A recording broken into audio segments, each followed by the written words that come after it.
Hello, and welcome back to Thea's Christmas Villages.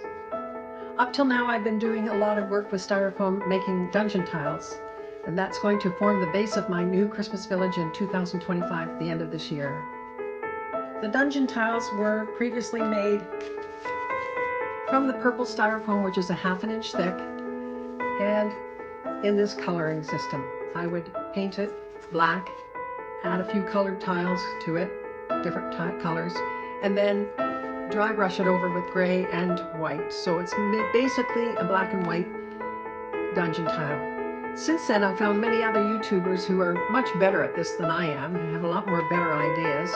And I found one that told me that the brown undertones give a nice earthy feeling to your dungeon tiles. So I started making them with a different color combination. I don't know if you can tell the difference.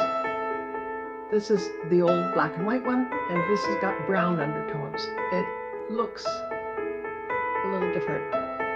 It also has different colored tiles on top, but the base coat is brown.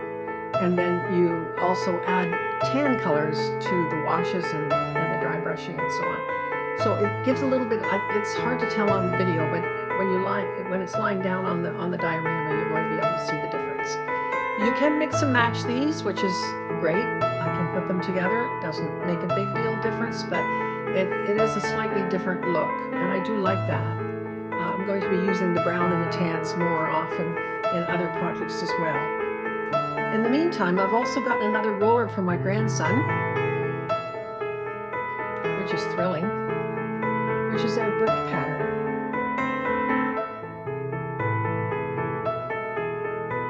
So in place of the stone pattern, which I was using, which is a bit bigger, I now have a brick pattern, which is a little bit smaller, but it's okay. And I've used this a couple of times, and I even tried it on one dungeon tile, just to show you what it looks like. And this has got the brown undertones, not the white, black and white. This is the brown undertones. I like that. It's interesting. It means that the tile is made out of, or the slab is made out of bricks rather than stone. So you can do both. You can do either or, which is nice to have that variety. So I've started a new project, and that is Viaduct. Every year I've made a viaduct, and usually I end up destroying it because I simply don't have the storage space for it. But this year I've decided I'd like to make a viaduct that I can store over the winter and just pull out and make different designs with the viaduct. And I've started with making one section of viaduct. I've got 7 of these, so I'm going to be doing this quite a long time. But it's very finicky work, and I really do enjoy it. It's still made out of the purple styrofoam that's a ½ inch thick, and you simply cut it. I had a template. I made up a template for this, and I cut them all the same. The problem was when it came to the arches. The arches were very difficult to make smooth. I'll show you.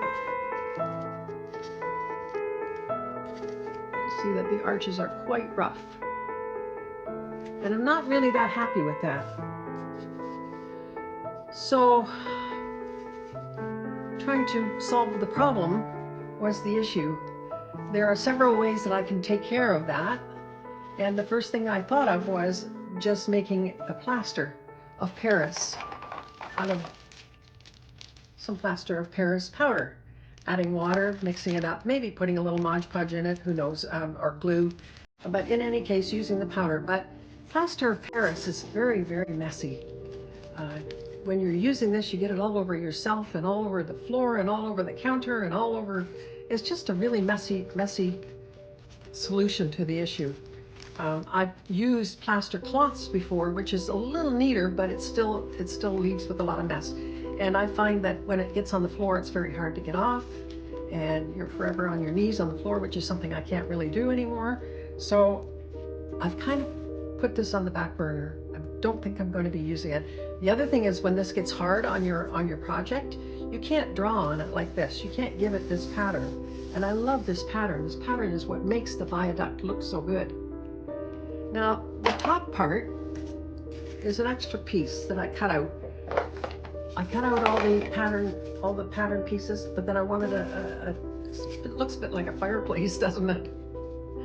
But I wanted a top thing. So I used the styrofoam and I cut a pattern out, and it's exactly the right size for the top. And then you cut a little bit of it's like cutting crown molding almost. And that way you have 2 levels. And then I simply glued it on top with hot glue. And I also gave it a backing. I never did put a backing on them before, because when you do that, it's hard to put a skewer through to anchor the viaduct. But of course that was one large piece, so it would have been hard to put backing on it in any case. But these are smaller, so I can put backings on them. And the purpose of the backing is to give it much more sturdiness, and it'll be easier to store without breaking pieces off. So I'll work out how I get the skewers through at a later date. So now, because I've got this one all ready to go, I'm going to show you how I'm painting it. So the base coat, it'll be much like the dungeon tiles, but the base coat, it will be paint with Mod Podge in it.